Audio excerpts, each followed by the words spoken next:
Listen, we were just talking about this before we hit the play button and the pounding on the body. So was this your 11th Ironman or your 12th that you just completed? Just finished my 11th Ironman Florida and Panama City Beach. All right, and I know you going back and forth on the emails. You were a little injured. You're a little banged up during this one. Yeah, unfortunately, I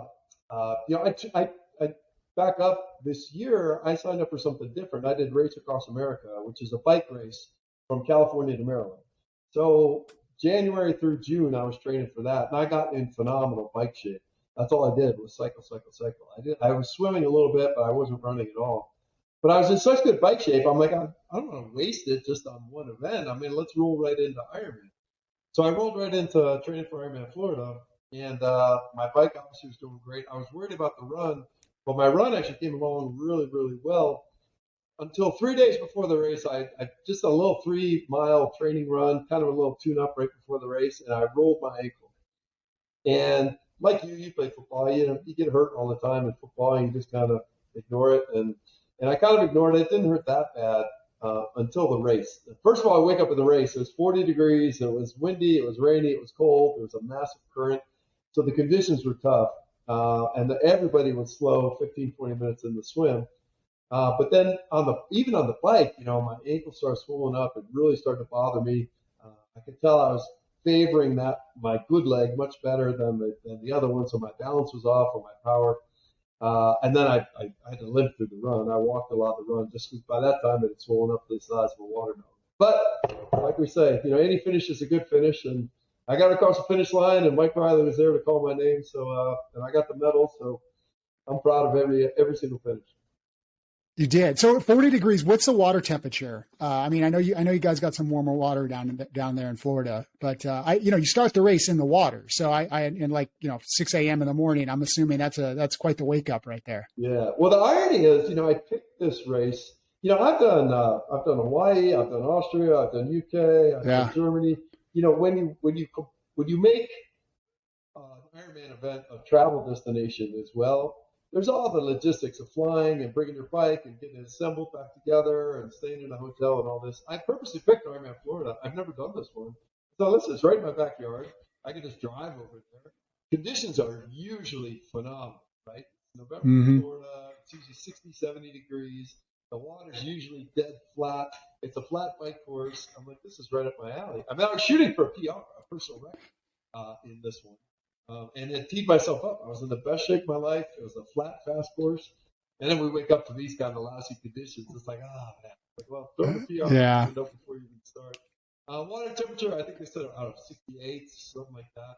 That's not bad, yeah. So Lake Michigan's like 40. So it wasn't so much the temperature. It was the massive current. It was kind of an clockwise rectangle. And you were getting side current, into current, side current. And then the only time you were with the wind was when you were running on the beach to go do the second lap. So that really didn't help you. Yeah. But anyway, conditions are what they are. And the whole goal in every Ironman race is just to get across that finish line somehow, some way. And I did it.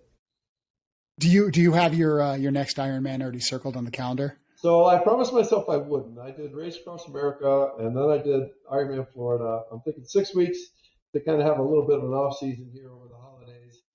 Just kind of some easy maintenance type training. And then come January, I'll figure out my race schedule for next year. So Race Across America, I read a little bit about that before we got on. Really unbelievable. I mean, you guys, I believe you started in Long Beach, somewhere in the Southern California West Coast, and went all the ways out to Maryland on bikes. Less than 7 days, right? You did it less than a week? 6.5 days, yeah. Yeah, I know you raised a lot of money. I think at least what I'd read was $150,000 or so for charity, which is phenomenal.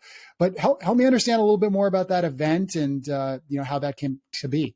Yeah, that was it's so funny how things work, man. I'd done 10 Ironmans up to that point, and that's kind of my thing.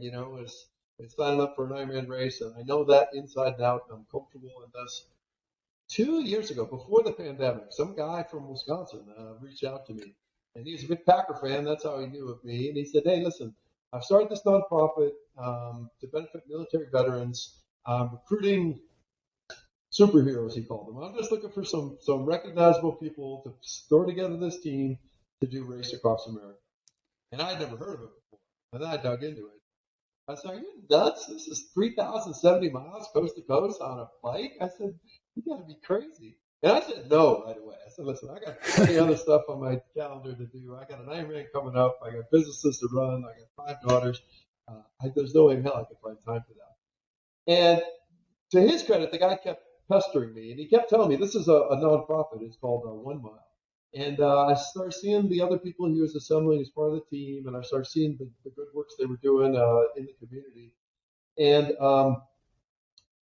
in 2020, in the middle of the pandemic, he reached out to me again and said, "Listen, I got 1 spot left. You're the perfect guy for this, so I'd really like to have on board." And for some reason, I said yes. And I to this day, I can't even explain why. And then this is all to benefit military veterans. And then a couple months after I had said yes to this, my dad, who's a former Marine, got really sick, right? And my dad ended up passing away in February, and it was, sorry to hear that. to this day, the hardest thing I've ever done. My dad and I are like this to this day. I mean, he went to every football game, he went to every Ironman, he was here for all my kids' birthdays, graduations, all that stuff. We were very, very close. And when he passed, I mean, it was really, really difficult. And I was worried. I said, "Man, this could really spiral into a really dark depression thing." And I had right about that time, this is February, they had a training camp for this Race Across America. The whole team was getting together out in San Diego to meet one another and to ride for our first time together to kind of get acquainted and figure out the logistics of the race. And I wasn't going to go. This was literally like 2 weeks after my dad died. And my wife's like, "You got to get the hell out of here. It's like, you're in such a funk. Maybe this would be good for you. Change the scenery." And I went reluctantly and met this group of guys. Okay. And so these are Navy SEALs.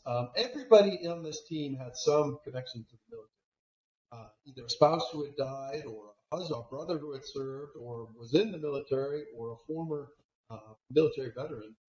And started to hear their stories, right? Of the, talk about what they go through, as far over in Afghanistan and over in Iraq, and IEDs being exploded. And there's a guy with 1 leg that came in and told his story, and it was really good for me, right? It kind of put things in perspective. It's like, it was tragic when my dad died, but he was 85. I mean, I got to enjoy that until I was 53 years old.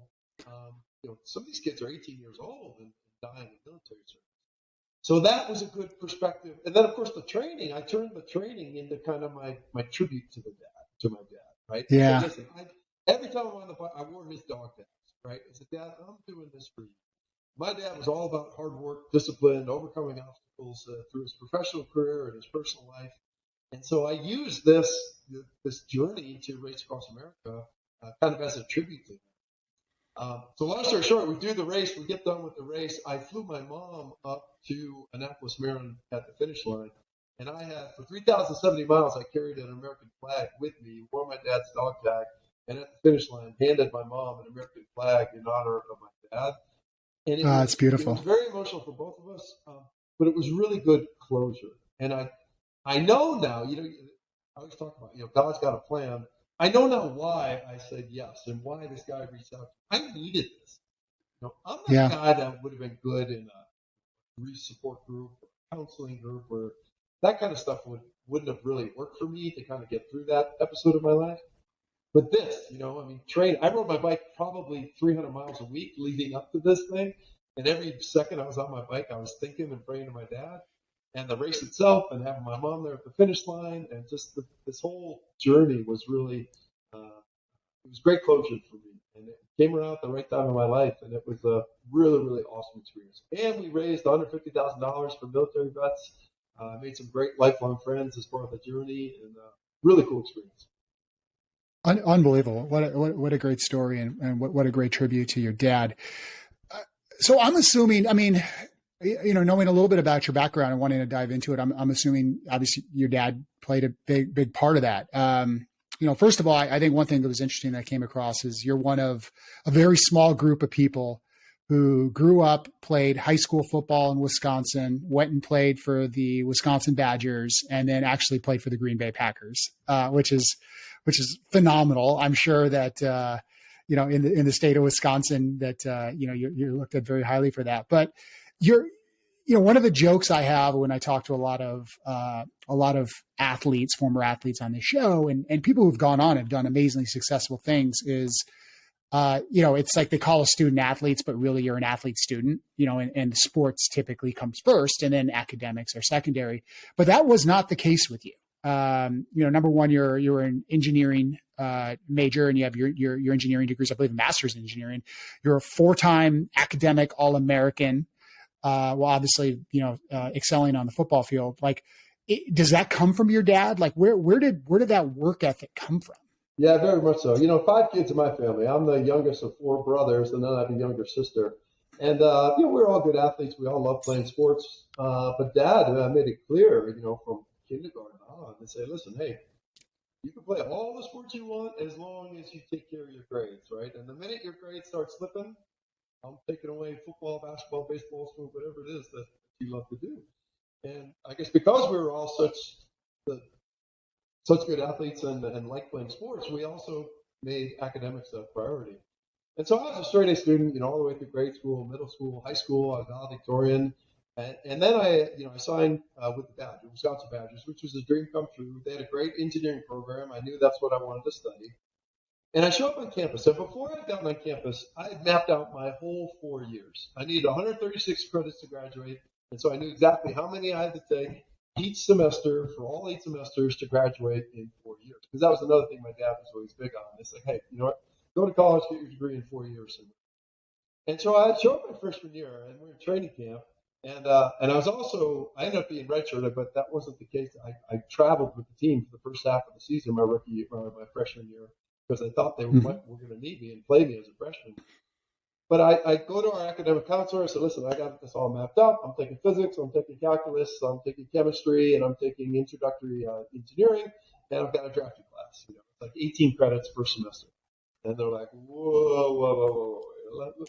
First of all, let's talk about this engineering thing. Are you really sure you want to study engineering? I mean, a lot of our guys are in political science, and that's a really popular major amongst our guys, especially for freshmen. And even if you're going to do engineering, are you sure you want to take a 5-credit calc and a 3-credit chemistry with a 2-credit lab? And you got to juggle practice, and you got to juggle training table, and you'll probably be traveling with the team as a freshman and all this. And I was so confused by that, I guess, because I was like, listen, I did it in high school. I'm going to do it in college. This just was the norm to me. And it ended up getting escalated from the academic advisor to my position coach to the head coach, all the way to the athletic director of the university. And I got to that point where it was like, basically, hey, listen, you have to drop down to we'll only let you take 15 credits your freshman.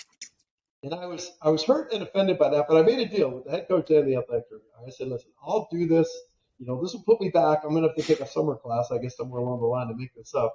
But if I show I can handle it, you leave me alone for the next 4 years, right? And they said, absolutely. And they're kind of chuckling to themselves, as this kid doesn't know what he's in for. Well, anyway, I had a great freshman football season, but also came back with a 4.0, right? And we came back after Christmas. And I walked right into his office and said, listen, here's my grades, 4.0. And they're like, well, you got it. So from then on, they let me do what I wanted. And I graduated in 4 years. I ended up being redshirted. I had a 5th year of eligibility. And I got my master's degree. I got in my 5th year, I was still playing for the Badgers and going to graduate school and got my master's. And along the way, you mentioned it, I got a lot of accolades because I ended up being the first guy ever to be named to GTE's Academic All-American 4 consecutive years. Nobody had ever done that before, and that's 30 years later. Nobody's done it since as well, too. No, it's insane. I mean, for people who don't know, and especially for people who do know, just playing the sport itself is an unbelievable time commitment. I mean, it isn't, in season, you have your practices and all those types of things, but, off season, you're in the weight room every single day, and there's obligations and there's things that you're expected to attend. And, you're a young kid, you're in college, you kind of want to start to build some social life. You're at that age where you maybe sleep a lot more than you do as an adult. You have your classes. Like, I mean, how did you balance that? Like, what was the secret? Well, part of it is part of my cheating is I don't sleep much. I never have, even as a kid. I used to get up at 4 in the Yeah. morning, go bang tennis balls against the garage, and 4 in the morning, my mom come out, what the hell are you doing? Go to bed, for God's sakes. I'm one of those people that Yeah. just naturally 4 to 5 hours of sleep so it gives me more time in the day to do stuff. But it's all about discipline. Like I said, my father was a Marine, and it was like, hey, listen, budget your time, make your priorities, take care of what you got to take care of. And for me, it was, I would have to get up early, do a little studying, go to classes, go to my lab, go to practice, watch film, after practice, do your weightlifting, and then go study afterwards, and then get up early the next day. And when you traveled, if you had to leave early on a Friday, miss a class, you got to make that up. But it was all just about setting the priorities. And by the way, Yeah. I had as much fun as anybody. I wasn't an engineering nerd that was in the library 24/7. It was, I had a lot of fun, and we went to parties and celebrated the victories with my teammates, and had just as much fun as any of those other guys in there. So Wisconsin. I mean, we played up in Madison. It was probably one of the most fun away games I've ever been to. This is probably 1998, like Juan Dane days. And what an amazing, I mean, from a social life perspective, just driving in, I mean, the tailgate party and then the fans and the sea of red. And I had a friend who was attending Wisconsin at the time, and he would come back in town for Thanksgiving, and we would talk about it. It seems like an amazing place to go to school. It's unbelievable. It's the city is always ranked as one of the best places to live, one of the best mid-sized cities to live in the whole country, and the atmosphere, the campus is just. I'm biased, obviously, but it is the coolest college game day football experience out there. We jump around with the tailgating, with the 50-degree fall weather, with the sun shining and the leaves turning. I mean, it's really, really cool. It's a special place, and I love going back there whenever I can. So you grew up in the Wisconsin area. You end up in Madison. You have the career we just discussed. Were you a huge Packers fan? Like, did you come from one of these long lines of Packer families? Everybody in Wisconsin is a huge Packer fan, right? You grow up right for them. You go out in middle school, you pretend you're Bart Starr or Ray Nitschke or whoever it is. I mean, those guys are like gods in the state of Wisconsin. Yeah. And so imagine, I grew up as a kid like that. I dream come true to go play for the Badgers, and now it's draft day. And I had no inkling that the Packers were even interested. I had the Bengals had shown a lot of interest. The Raiders had shown a lot of interest. Individual workouts, hadn't heard anything. And, I'll never forget, my dad answered the phone. We're all at home with my whole family. And he puts down the phone. He covers up. He's Don, it's the Green Bay Packers calling. And they drafted me in the 3rd round. So 12 kids ever that grew up in the state of Wisconsin, played for the Wisconsin Badgers, and then got drafted by the Green Bay Packers. I mean, you talk about a fairy tale, a dream come true. It was really cool. And to this day, I wasn't the best Packer player ever, obviously, on the football field, but I still hold 2 records for the Green Bay Packers. Okay, the first is I'm the draft pick who, from the time they hung up the phone of being drafted to arriving at the press conference, mine was like 18 minutes. My hometown's about a half an hour from Green Bay, but we made it in 18 minutes, and we hung up the phone, went to Green Bay, and all the press was there waiting for us. And the second record I have is I brought the largest entourage with me, because not only did all my family come, all my high school buddies jumped in their car and drove up to Green Bay. All my college buddies drove up, and a bunch of relatives that from northern Wisconsin all drove down. I probably had 30 or 40 people at my press conference that just kind of showed up and said, "Hey, where were Don Davey?" Yeah, I bet you were getting a lot of calls for tickets too when when you were on the team. Year was a lot of my signing bonus went to pay for tickets for friends and family. But great time in my life. Had 5 great years up there. We traded for Brett Favre the next year. We signed Reggie White. That was kind of the Packers were in a lull when I was drafted. Yeah, we were 3-13, I guess, my rookie year, but I was part of that ascension for those 5 years leading up to the Super Bowl. So, I mean, you're on the D line, so you're in all the meetings, you're in doing all your drills, you're probably doing some one-on-one stuff with Reggie White. I mean, I know you guys had some other dudes on that team, but that guy was a monster, right? I mean, I remember watching the Super Bowl. I don't know, what was it? Was it 90? No, it was later than that. I think New England. 95. And what he did to that right tackle in that game, because I play tackle, so I watch the offensive line.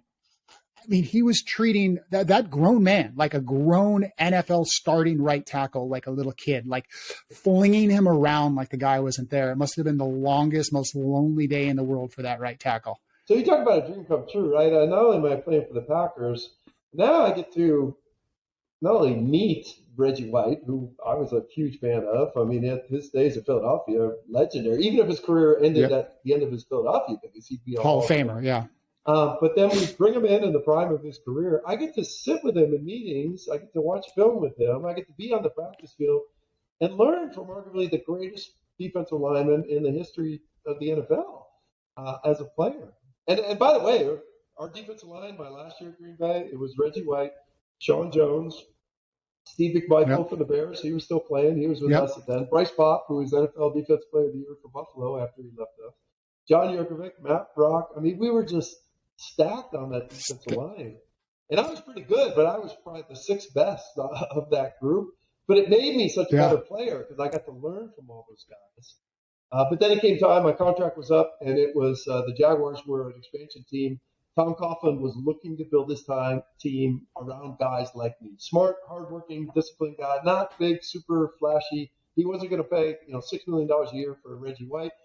He was looking for blue-collar guys to build the Jaguar team around, and I was just the perfect fit for that mold. So I hated to leave, but I knew if I was going to get out from under the shadow of all those, three of them were Hall of Famers, and make my own name for myself in the NFL, I had to pick up and go. And the Jaguars were a great opportunity to do that. Were you picked up in the expansion draft, or no? There was only four of us. I was an unrestricted free agent. Could have went anywhere. I had a lot of opportunities, but being with the Jaguars was really cool. 1995 as an expansion team. Not a lot of big names on the team, but we came together under Coach Coughlin. He beat the shit out of us. I mean, he worked like crazy.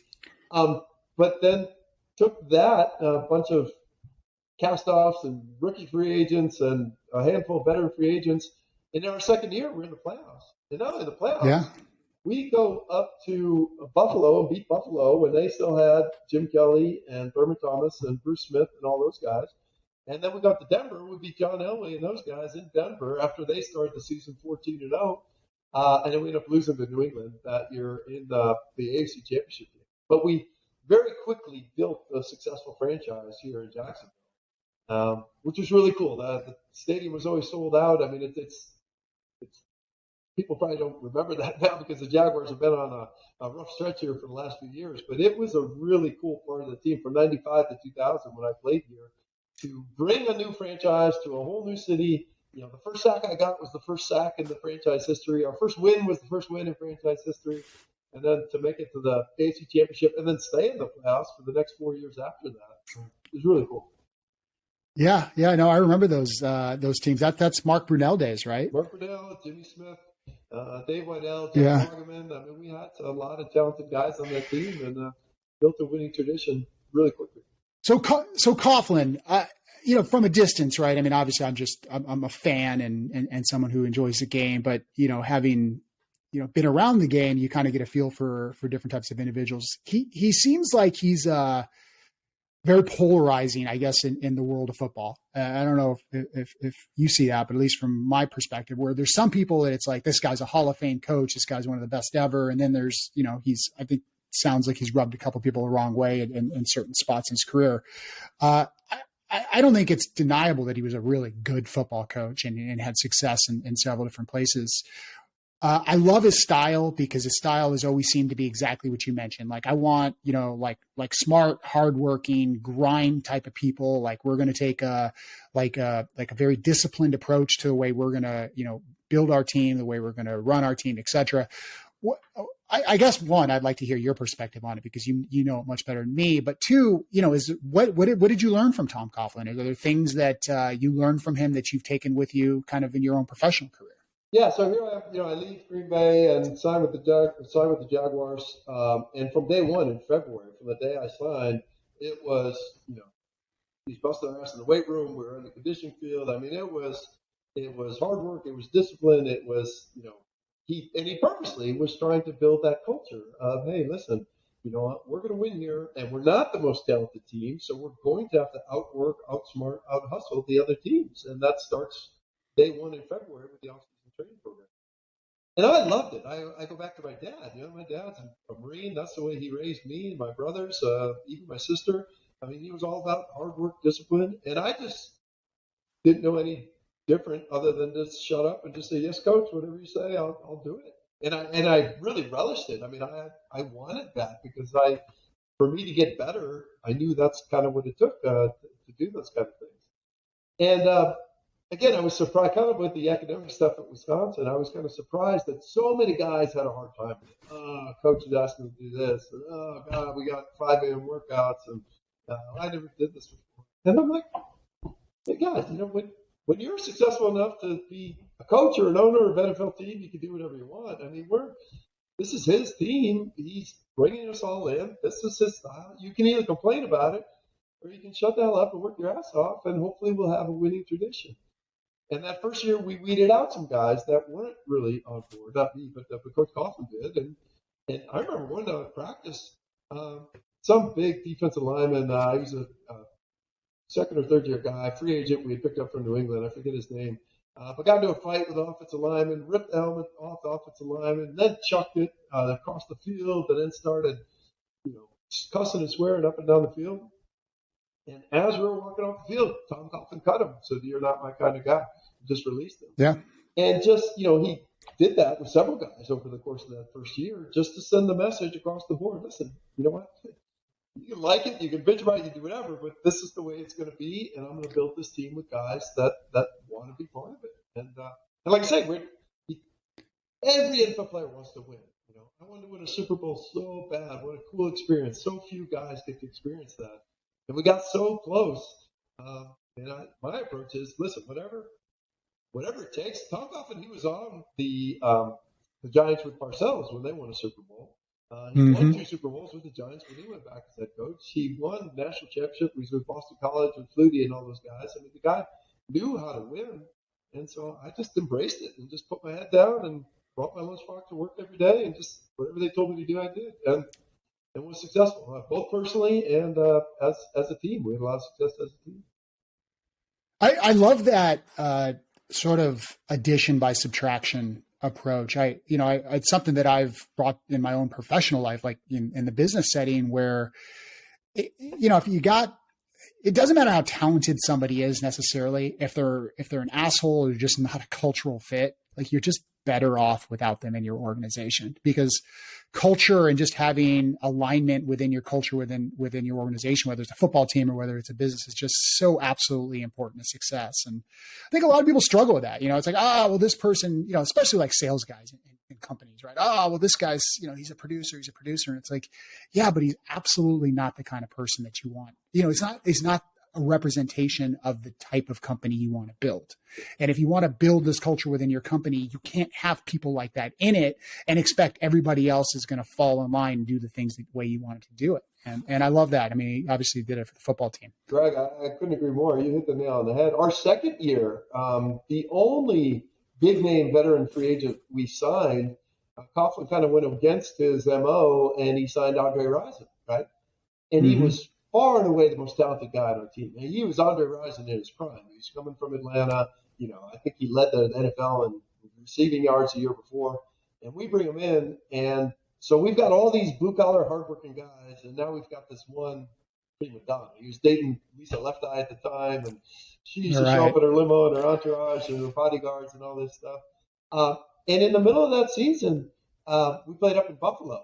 And Andre Rison went out the night before the game and came into our team meeting room, and you could tell he had had a few beers, and he started spouting off about this and that and the other thing.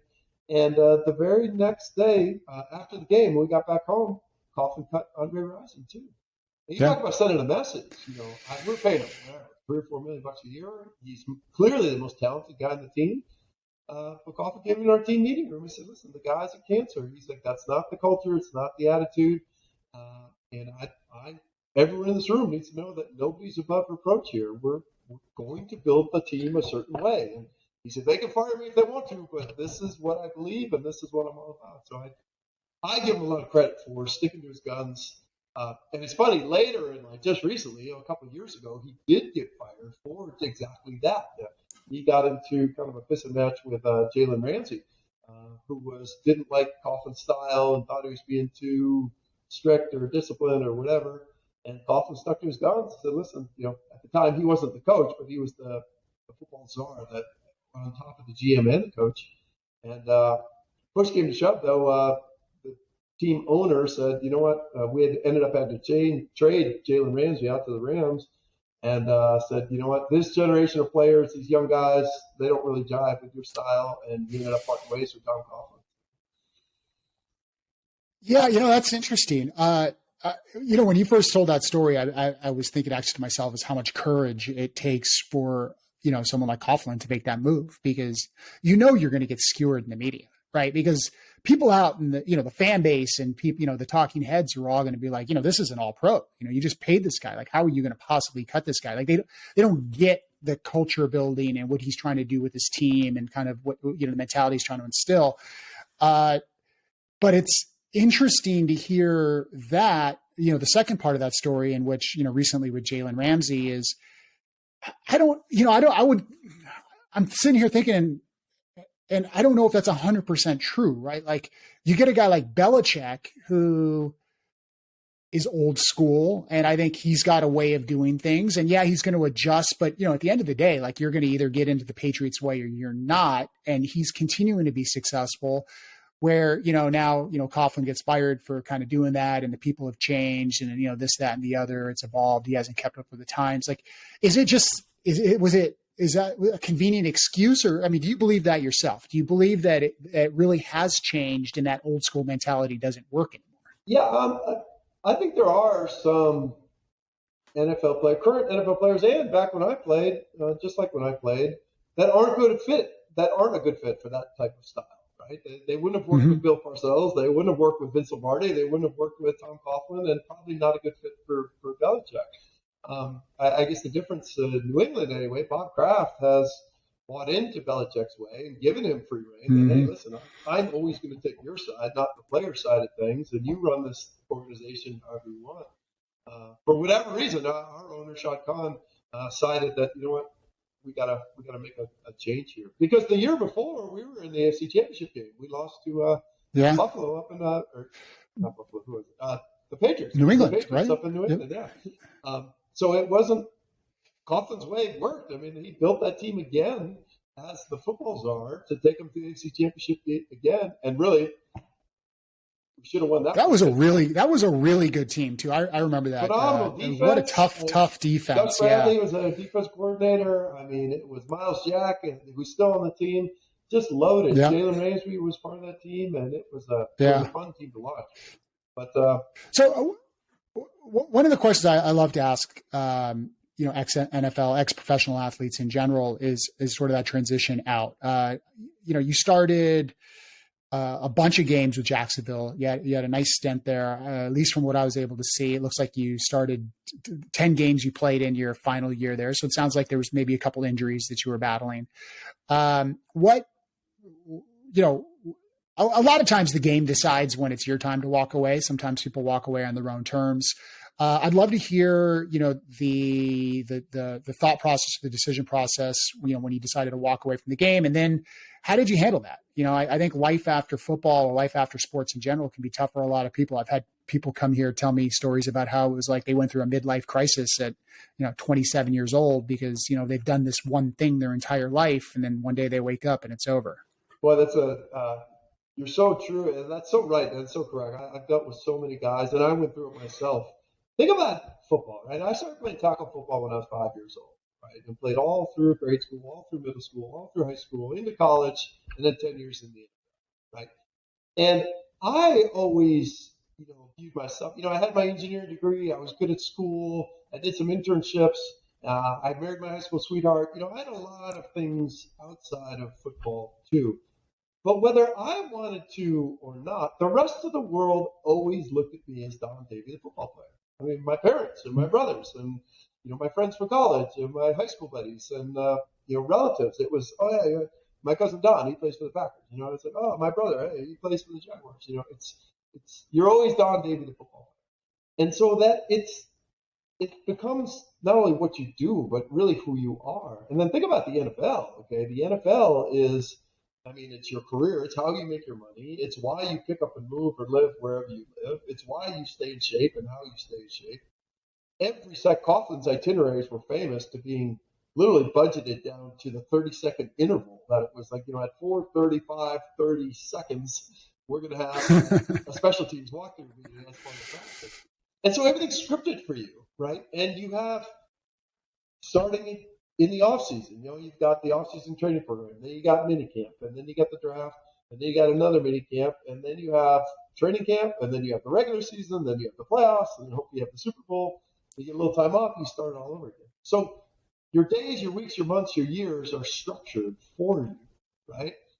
And you don't realize it and the other thing is that, there's no senior league for the NFL, right? I mean, it's not like right. golf, it's not like tennis, it's not like some of these other sports where you can keep doing it. When it's over, it's over. It's like you're a football player, you're a football player, you're a football player. When it ends, it ends.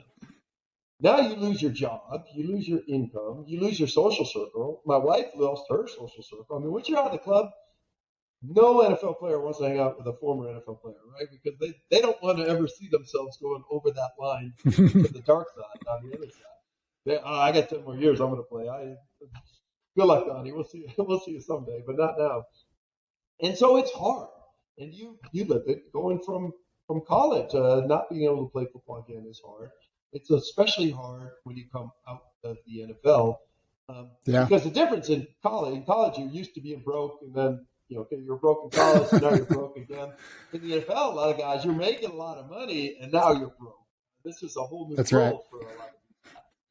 And so that transition is different. It's difficult psychologically, it's difficult financially, it's difficult socially. There's a lot of pieces to that puzzle. And I always tell people, my wife, we didn't spend anything when I was in the NFL. We saved every penny, we invested well. I didn't know how long it was going to last. I said, listen, I'm just a blue-collar average guy in the NFL. Every guy in our defensive line meeting is more talented than me. I'm just getting by on hard work, discipline, and work ethic, and intelligence, and I don't know how long that's going to last. Well, luckily, it lasted 10 years. So we didn't have financial problems. I married my high school sweetheart. We had a couple of kids, actually, while I was still playing with the NFL. We had a great family life. We decided to stay in Jacksonville. It's a beautiful area. But I still really struggled with it that first year out of the NFL. My wife used to tell me all the time, like, you're just not yourself. What's going on? What's going on? And what that's when it started to dawn on me. It's like, everything used to be so scripted for me. I mean, it's 2:00 on a Tuesday afternoon. I don't know what to do. Nobody's telling me to do anything. And so what I figured out, I had to start filling my life with other things, right? And that's what led to my investment advisory firm. It's like, listen, I took care of my own finances really well. I'm going to start showing other guys how to do that. And that was the genesis of my company, Disciplined Equity Management. When I was playing for the Jaguars, I met the founders of Firehouse Subs. They were two local guys here in Jacksonville. They started, by the time I retired, they started franchising. I said, you know what? Let me start a little side business. I started opening up Firehouse Subs in Orlando. I started coaching my daughter's, flag football team. Says, all right, now I got this to look forward to. I started teaching. I've got a background in engineering. I started teaching computer coding at the school. I started teaching CCD at my church with my kids. And then, of course, we had more kids. We had 5 kids. And then so I'm starting to fill my life with all these different things and starting to feel more fulfilled, I guess, like I did with football. But the big piece I really struggled with for a long time was that whole competitive way, right? I was never a guy that I'd go to the gym and I'd work out, but lifting weights to look good, I mean, that didn't really motivate me. And just on a whim, our trainer for the Jaguars, I saw him at a bar one night. It was a Friday night, and he's drinking water and I was drinking beer. I said, what's going on? How come you're drinking water? He said, I'm doing a sprint triathlon tomorrow morning. I said, sprint triathlon? What the hell's that? I said, it's a short swim, bike, and run. He said, you should show up. You go do it. You can just walk up and register. And I probably had 6 or 8 beers in me, and I'm like, oh, sure, hell yeah, I'm a pro. Sure, I can do it. Yeah. And I was still probably 280 at the time. This is shortly after I Yeah. I showed up for that thing. I registered. I brought my old crappy mountain bike that only had 2 gears. I had my basketball shoes to run in. I got my board shorts for the swim. I didn't even have any goggles. And I jumped in for the swim, and I started going like crazy. I'm going to win this. I'm the only pro athlete in this whole group. And I started swimming like crazy. I got 50 yards into it. I thought my arms were. And, yep. In football, when you get tired, you know this. What do? You take a knee, right? You get a TV. Yeah. You get 90 seconds and rest. For the first time, it dawned on me, I'm in the middle of the Atlantic Ocean. If I'm tired, I can't take a knee. I'm going to drown. I'm going to kill myself in this stupid sprint triathlon. So I flip on my back. I start doing backstroke just to stay alive. And I'll never forget this. The surfer dude comes paddling up, one of the race marshals, probably an 18-year-old kid. And he saw me doing the backstroke. Everybody's passing me. And he's like, dude, did you even know there's a swim in this thing? Did you? I'm like, no, I didn't train. I thought I could just do it. Anyway, I stumbled through the bike. I crawled through the run. I got finished almost dead last in the thing. And I was embarrassed. I was humiliated. There was all these weekend warriors, just like 250-pound women running right past me. And but I finished, and I was hooked. I was like, you know what? That was embarrassing. That was humiliating. I came in dead last. I'm going to train for the next one and see how well I could do. And that's what started my journey to Ironman. I went from that to an Olympic distance to a half distance. 4 years after I retired, I did my first Ironman, and now I've done 11 full distance Ironmans. And that really, it's a long story, but it really helped fill that competitive void that I was missing. Right? That was kind of the last piece of the puzzle. I had my businesses, I had my wife, I had my kids, I had these other outside interests, but now I had a reason.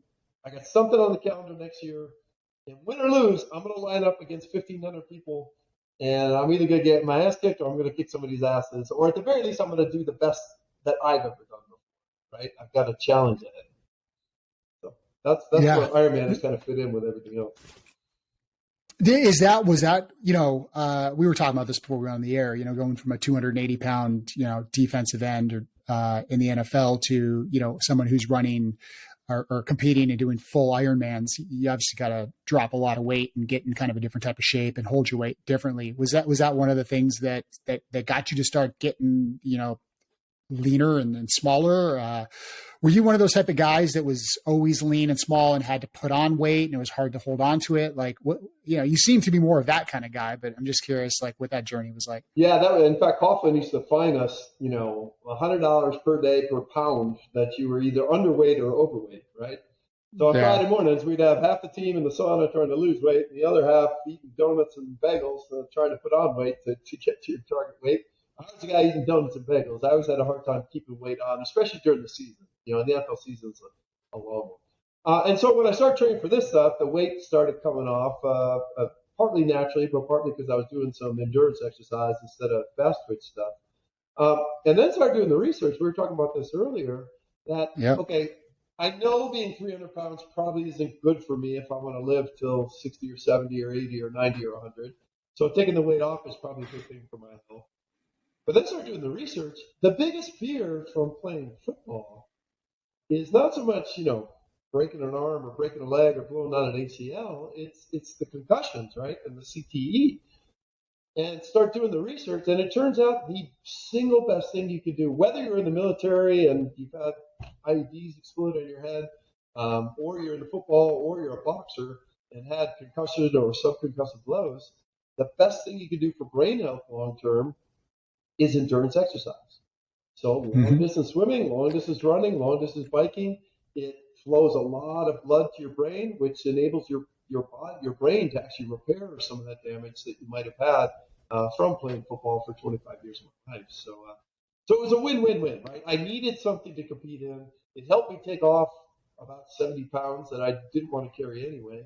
And knock on wood, hopefully it helped me keep my brain healthy for a long, long time to either delay or avoid problems. There's a lot of NFL guys. These stories you read, these guys aren't in their 70s and 80s. They're in their 30s and 40s and 50s where they're still have cognitive issues because of the damage from playing football. It's scary. Yeah, no, it's really scary. Especially for guys that have played as long as you have played and people who've played longer. I mean, I think about it, and I know, I've had conversations with my teammates and, people who stopped playing at 22, 23, it's in the back of all of our minds. It's one of those things where there's nothing you can really do to test for it. It's like, you don't know until you know. So you just got to take every day at a time. Obviously it seems like your cognitive facilities are working pretty well. So, so far, so good. But the scary thing about CTE, they found this in high school players and college players. They go, how the hell is that? Yeah. And even people that have never had a diagnosed concussion, what they know now is that it's not the big knockout blows that the guy goes unconscious. I mean, obviously those are bad for you, right?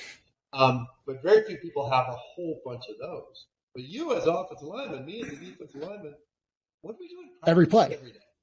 We smash every play. And those subconcussive blows, that is the precursor to CTE. And so how many of those have you had? People had how many concussions do you have? I don't know.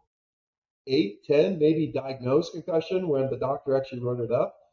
But subconcussive blows, 1 million maybe is conservative. You think about every practice. Yeah. 25 years of my life in high school, college, pros, practice games, even off season. I mean, that is scary. You start doing the math on that. It's like, well, okay, if all those things are cumulative and they all add up, that's kind of a scary proposition. Even for my sophomore year, I started at guard my sophomore year, and I remember we put in a trap play one week, and we had this, your typical scout team defensive tackle, 5'11", 320 pound, just ball of muscle brick guy. And they had us. Yeah. And, I remember the trap, it was me pulling and I had to kick this guy out. And for whatever reason, we were going to run it that week, and we must have practiced that play, 150 times that week in practice. And I pulled on this guy every single time, and we just had the biggest collisions you could possibly imagine. I was, probably 20 years old at the time, and I'm thinking to myself, like, this can't be good for me. Like, I am killing so many brain cells as I'm doing this. Like you said, I mean, sure, in a typical football player's career, I mean, it's hundreds of thousands, if not millions. But it's not good for you. There's nothing good about banging your head into a solid object over and over and over and over again. Like, bad things are going to happen. Yeah, exactly. But so because people ask me that too. It's like, well, listen. I mean, maybe my mind will change 10 or 20 or 30 years if I do start having severe cognitive issues. But as of today, right now, as a 53-year-old healthy guy, I wouldn't change anything about any of my football career. You know the drill. Right. I have lifelong friends, those experiences, the wins and the losses and the discipline it taught me. I tell people I've got a master's in engineering, but I learned every bit as much of real world skills, from running my business to being a husband to being a father to being an entrepreneur. I mean, I learned every bit as much of those skills from the football field as I did from the classroom, maybe even more so. You talk about people skills and getting along with people from different races and different nationalities and different backgrounds. And you got 100 guys on a college football team that you become family, and that you accept each other and love one another as part of it. And those are really valuable skills. So I never bashed football as a game. Chris Moreland's a good buddy of mine. You remember his story. He's a linebacker from Wisconsin, first round draft pick in San Francisco, probably 7 years ago. Had that same experience. He's in training camp, and he's running up and taking on the fullback and lead ISO 50 times in one training camp practice, thinking to himself, this can't be good for me. This can't be good for me. And he walked away. An all-pro, first round draft pick, walked away from a bunch of money, probably a great career, just said, hey, you know what? My brain health is too important to walk away. And I get that decision. I also get my decision, and hopefully I'm one of the lucky ones that, because I'm proactively trying to address my brain health afterwards, that whatever damage I did do is either mitigated or even reversed by all the stuff I'm doing after my career. Because it was a great experience, and I loved every second. I couldn't agree more. Actually, everything you said to me probably is the reason why I even started this podcast, because I feel that strongly about athletics and how much what I experience in athletics, I've taken with me in my life and every other thing I've done. And like you said, my best friends in the entire world are guys I all played football with. I mean, this weekend I'm getting together with a bunch of my buddies. All of our wives are friends now. It's like a huge part of our social group. These are all guys that were part of my, were teammates of mine. I get asked a lot. I'm sure you do as well. I'm like you. I have daughters. I have 2 daughters. I know you have a few more than I do, but only, I know 5. I've only girls. So I've never had to, think about whether, I would let them play Pop Warner football or high school football. And, obviously the concussion thing is much more, aware. We're all more aware than we were when we played. Right. I mean, nobody even really talked about it when we played. So it's a lot different. It wasn't like you had to make that decision back then because we didn't know there was a decision to be made. We just show up and do it. But I'm asked a lot, and I'm curious your thoughts on this too. You played football, should I let my kids play football? What about the concussions and this, that, and the other? And I swear to you, my answer is almost verbatim to what you say. It's like, yeah, I would absolutely do it because with the risk that's associated with it, yes, it's there. I wouldn't discount it. I got so much positive out of it that I would never trade it for anything in the world. Yep. Yeah. I gotta agree. 5 daughters. It was really one of the coolest experiences. My second oldest daughter, Carly, she played Division I volleyball for University of Miami. Right. Yeah. And so what a cool experience, for her to get a chance to live that Division I athlete experience is really cool. And she's out of college now. She works in Columbus, Ohio. But to this day, her best friends are those girls on the volleyball team, just like you and me with our buddies on the football team. But she got 3 concussions playing volleyball, right? I mean, those big 6'5" outside hitter left that smashed that ball was going somewhere about 70 miles an hour. And she's got dinked. She's a libero, and she got dinked in the head a couple of times. And so there's risk in everything. And I get there's a lot more risk in football than some of the other sports out there. But overall, I had just such a phenomenal experience across the board. Now, would I let my 5-year-old boy play tackle football like I did? That probably doesn't make any sense, right? I mean, yeah. I think in California, the rule, they don't even play tackle football until either junior high or 9th grade or something like that. I think that makes sense. You can still have the camaraderie, the team and all that stuff, but you don't have to beat the crap out of each other when you're 8 or 10 years old. And there's guys that made it to the NFL that didn't play tackle football till their senior year in college, right? So it's not like you can't develop those skills. And the other thing that they all do, even in volleyball with my daughter at Miami, they do a preseason cognitive assessment test, right? And so if you do have a brain injury, you're not allowed back on the court or on the field until after you've demonstrated that you're back to where you were before that thing. And that's something we didn't have before we played either. With us, it was like, oh, good, it's only a concussion. Get your ass back out there, right? I mean, you can still play with a concussion. Now, the mentality has changed in high school, college, and the NFL, where, hey, this is a serious issue. I think we know there's a risk. The game's a lot safer now than it was, but even when there are concussion issues, they're much more careful with them now, too. So hopefully that stems the long-term problems, too. And again, it's nobody's fault. We just didn't know. We didn't have the science. We didn't have the data back when we played that they have now. Fortunately, they're putting it to good use, I think. My college O-line coach was this guy named Ed White. He played 17 years in the NFL, played with the Vikings, played with the Chargers. And he told me that when he first came into the league, they used to tell him to smoke menthol cigarettes during halftime because supposedly the menthol helped you expand your lungs so you could breathe a little bit easier. So just to give a perspective on how much science has changed over the years and what they think is right. Well, Don, I want to be respectful of your time. I just have there are a few more questions. There's things I was curious about. I wanted to talk to you about. You talk about meeting the Firehouse Sub guys earlier, real early on, Jacksonville guys. I don't know what the number is, 16 stores or something to that extent.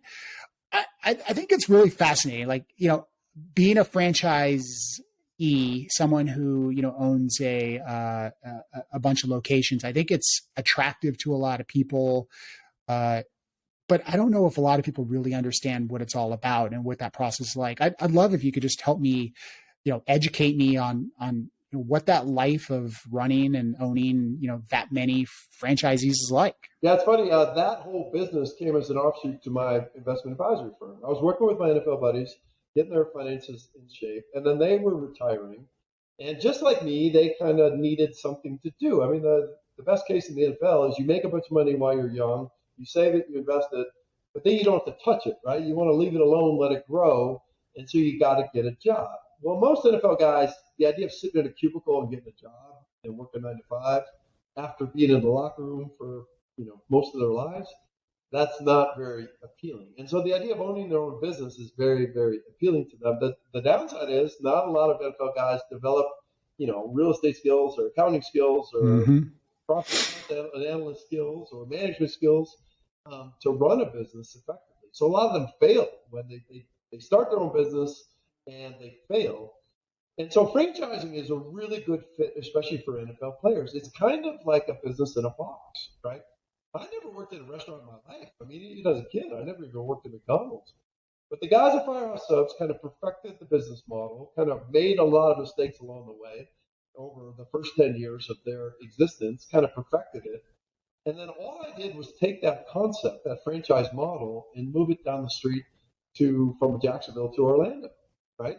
And yeah, I still had to learn accounting, and I still had to learn finance, and I still had to learn, negotiating skills and all those type things. But the core model of, what we sell, what we price it for, who the suppliers are, how much you pay general managers. I mean, all that, it came with a playbook, right? I use that analogy where our franchise manual for Firehouse Subs was just like the playbook that the coaches used to hand me on the first day of training camp. And at training camp, they say, here's this playbook. If you learn this stuff, you'll probably be successful as a defensive lineman for the Green Bay Packers. And so Rob and Chris Ornstein handed me their playbook for Firehouse Subs franchises and said, listen, if you do things this way, you'll probably be successful. And it's funny, I was the only franchisee that they ever awarded a franchise to that had zero restaurant experience whatsoever. Most of these guys had either worked at McDonald's or owned some McDonald's or been at Applebee's or been at Chili's or Burger King or something before that got into franchising. And I told them, I said, listen, I'm nothing if not coachable. Maybe it's better that I don't have any, because I don't have any, I'm not going to say, well, I used to do it this way when I was at Burger King, right? Whatever you say, I'm going to follow that manual verbatim.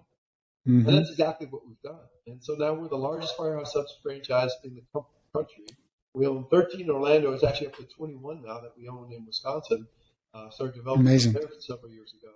And it's all been two things. Number one, I've got great operations partners. So I've got one in Orlando, one up in Wisconsin. Those guys work their ass off. Blue-collar guys, sometimes 60, 70, 80 hours weeks, giving up holidays. They're all in, and they work their ass off. And then number two, following that franchise manual to a T. Don't think be humble enough to say, hey, these guys know more about this than I do. Even if I think we should do something different, I'm going to do it exactly the way the manual says. And we've just kept replicating that model as we've grown over the years, and it's worked out really well for us. I love that. Be coachable. That's another one of those things I always talk about. Sort of the analogy between sports and entrepreneurship in general is, I always hesitate because it's just so easy for people that are closer to our age to bang on the younger generation and, this, that, the other, millennials. So I choose not to do that. But one of the, I guess, stereotypes that's out there is younger generations a little bit more sensitive, and it's more difficult for them to hear criticism, and they kind of get a little bit more, introverted. And it's like, I think something that comes out of athletics is you're used to people telling you what you're doing wrong all day long, every day.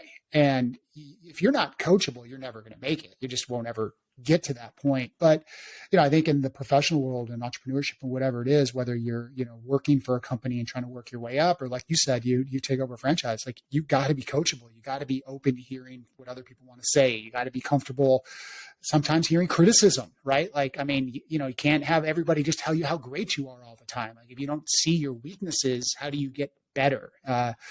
So I love to hear you say that. All right. Last question. Go ahead. Hugely important, man. And like I said, it's kind of an attitude of humility.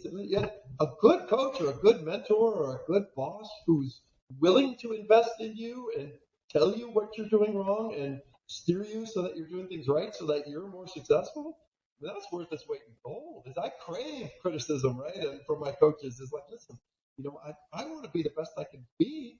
Show me how to get there. Show me what I need to do to get there. And I do think you're right. Some people, maybe it's not just the younger generation, just people in general, that are so sensitive to anything negative, or I don't want to be criticized. It's like, listen, that's a blessing, right? If somebody cares enough about you, we used to say, man, the only time you should be worried is when coach stops yelling at you, right? Yes. When coach stops telling you, and so they've just given up and said, you know what, you're never going to. They've given up. You're probably going to get cut pretty soon. God, that's the truest statement. I had a coach say that exact thing to me one time. I was banging on me for something, and you barely saw a look on my face, and he said, "Hey, listen, the second I stop getting on you, that's when you need to worry." And that's true, because look, coaching or managing or anything, it's energy, right? Like, I'm giving my energy to you to try to make you better, and if you don't appreciate that, or you push back on it, or you refuse to listen to it, you get overly defensive. Like, there's a point where you're like, well, maybe it's not worth my time. Yep. Maybe it's not worth my energy to help you get better. So I love this conversation. Your background's amazing. I was saying, really what this was more about just a high achiever mindset. I'm so fascinated by it. I'm so fascinated by people who, have been successful in athletics, because it's hard to be successful in athletics. Like, you have to compete, you have to work, and you have to be disciplined, and all the things that you've mentioned. But then, to go on and do it, professionally, to do it personally with your family, to do it, just your personal fitness, competing in Ironmans and Race Across America and all those different types of things you do is just, fascinating to me. It's like the epitome of that high achiever type of person that I just find so fascinating and want to understand more about. What does a typical day for Don Davey look like, man? Because I don't know how you do this all. Yeah, that's a great question. Just back to your point earlier, I do feel, sometimes I feel guilty. I feel like my father, not just my father, but my mother, my parents gave me the blueprint, right? If you grow up in a household where it's, I've had a job since I was 12 years old. I mean, but I've got chores around the house. It was hard work. It's discipline. It's being accountable. It's, putting the academics first. I mean, that was just ingrained for me from the time I can remember. And all I've done, again, I still, when people make comments like that, I'm like, listen, I applied that methodology to academics, and I was successful. And I applied it to sports, and I was successful. And I applied it to business, and I was successful. And I applied it to Ironman, and I was successful. Right? There's no secrets here. I mean, it's having those core beliefs, and then most importantly, having the discipline to apply it to whatever. Now, I'll never be a great figure skater, no matter what I do, no matter how I do, whatever. But I've applied those things to things where, number one, I like them, and I have some natural talent in math and science. So engineering was in football. Obviously, I was big and not strong, so I chose football as a path. And I've kind of got this entrepreneurial mindset. So applying those things to business worked out well for me. It's kind of picking and choosing, those things. You can't be great at everything, but apply those core concepts.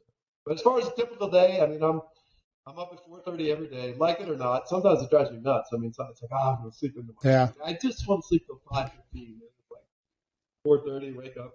I don't set an alarm. I don't do anything. But the gym opens at 5, so I either swim, bike, run, or lift in the mornings. Then I'm home by 6:30, sometime between 6:30 and 7. The breakfast with my daughter and with my wife. I'm the bus driver. Every one of my kids, that's my deal. I'm taking them to school every day. And so I drive them to school. And then I'm here in the office by 8 o'clock. And then I can't even describe a typical day. There's no such thing as a typical day, right? Yeah, I get it. 5 different businesses, from restaurants to real estate to wealth management, and there's always something going on there. But my daughter's got a basketball game this afternoon, so I'll try to hustle out of here at 4:30 and get to her basketball game.